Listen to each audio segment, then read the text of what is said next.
guys, welcome back to another video. Today we are going to be making vegan Thanksgiving. Now if you prepare really well for this feast I'm about to make, you can actually make this in under 30 minutes. And for all of the food for Derek and I, for 2 people, it was under $30. So it just goes to show you that you can make a delicious vegan Thanksgiving dinner and it doesn't have to be super expensive or super complicated. With that said, we are going to be using one processed ingredient today, and that is the Gardein holiday roast. So the reason that I'm using this is because sure, you can make your own like vegan turkey seitan, but it's a multiple day process. It takes a long time to do. And for me personally, like I don't want to go through all of that trouble when I can just buy something pre-made like this. This one is by Gardein, but they also have one that Trader Joe's just came out with. There's also a field roast one that came out. Tofurkey came out with one.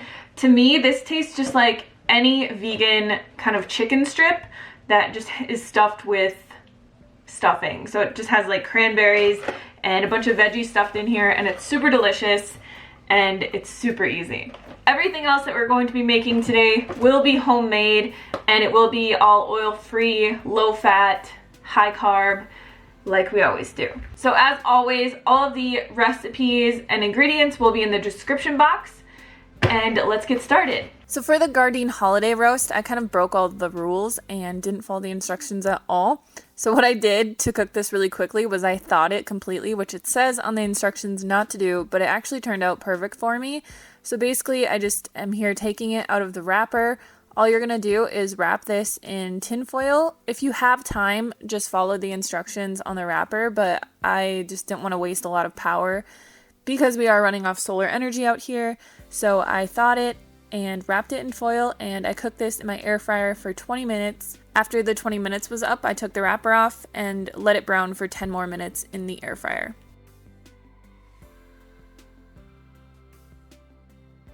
Now that we have our holiday roast in the oven, we're going to prep our next thing that goes in the oven, which is our cornbread. So here I have 1 cup of cornmeal and then 1 cup of whole wheat flour. Also going to need 1 cup of oat milk, 2 tablespoons of maple syrup, and then 1 tablespoon of baking powder and half a teaspoon of salt. All we're going to do for this is just pour our dry ingredients into a large bowl and mix them up very well.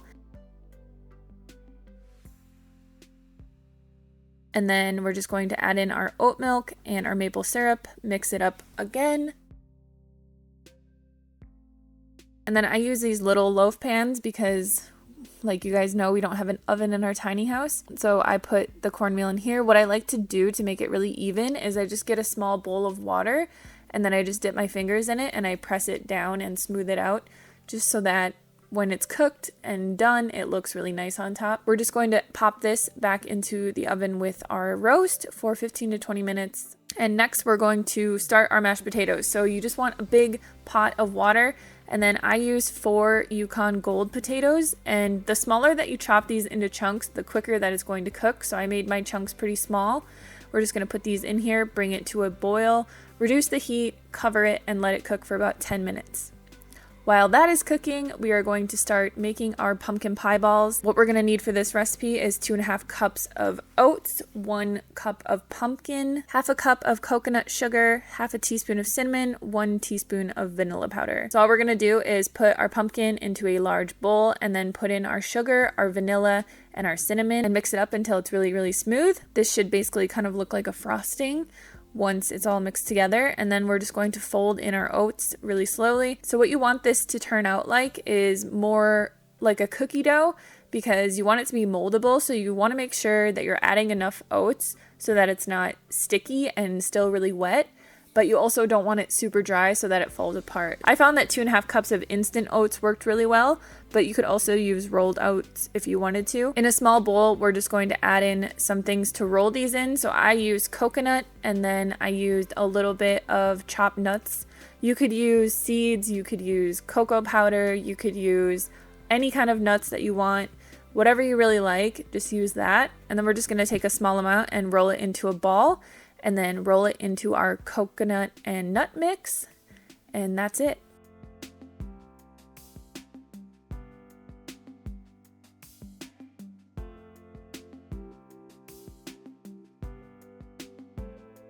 my potatoes have been cooking for about 10 minutes. I'm just going to add in some steamed veggies to put on top. So I'm just putting these on top because I want to have more vegetables with my meal. This is just a great way to throw in extra vegetables and not have to, you know, dirty another pan. Now we're going to start on our gravy. So I just have a small amount of water in this pan. I'm going to add half a cup of chopped red onion and then 2 cloves of garlic that I just chopped up really finely. And we're just going to let this cook for about 5 minutes until it starts to become fragrant. Then we're going to add in 2 cups of mushrooms, 1 teaspoon of better than bouillon, and 1 tablespoon of nutritional yeast, and 2 cups of kale. So if you don't want your gravy to be green, don't add in the kale, but I really like it this way. Also, if you don't like mushrooms, you can sub white cannellini beans in this recipe and you're going to get a really thick gravy. So if you don't add in the kale, you're going to just get a very nice light brown colored gravy. And depending on how much water you use, depends on how thick your gravy is going to be. So I used about a cup of water, but if you want it to be thinner, you can use more. If you want it to be thicker, you can use a little bit less. Now that our potatoes are done, I'm going to add in a couple extra seasonings. So I just add in a little bit of garlic powder, about half a teaspoon, and then I also added in half a teaspoon of Italian seasoning. The best way to mash potatoes is just to use a old-fashioned masher and leave a couple tablespoons of water that they were cooked in the pan. This is going to give you the fluffiest, creamiest mashed potatoes that you can get.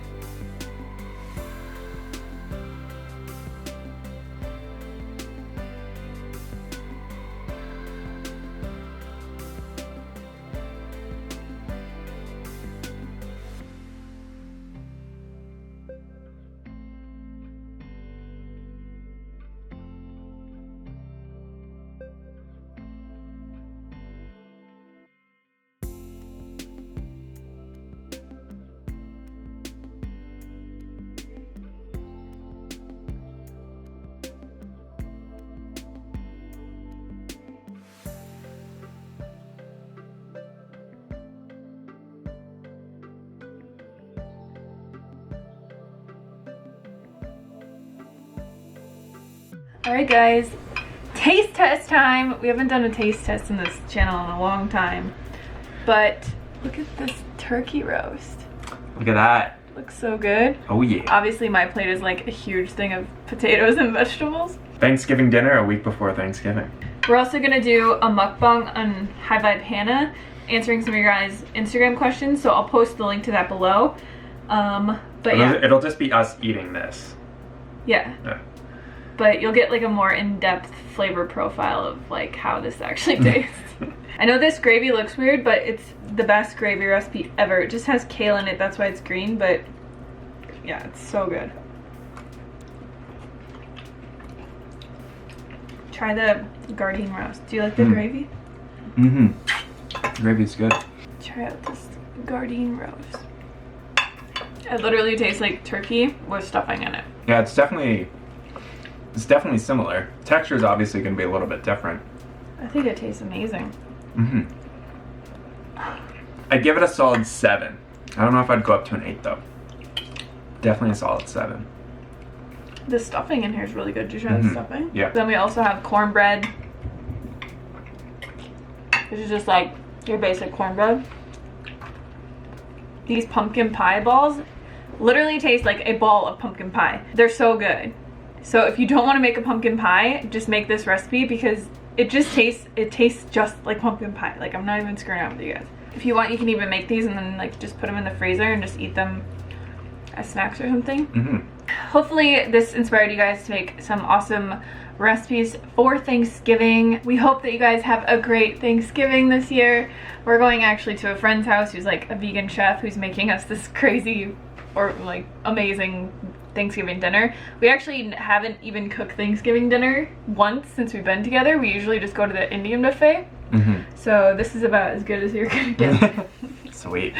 Alright, thank you guys for watching and we'll see you on the next video. Peace.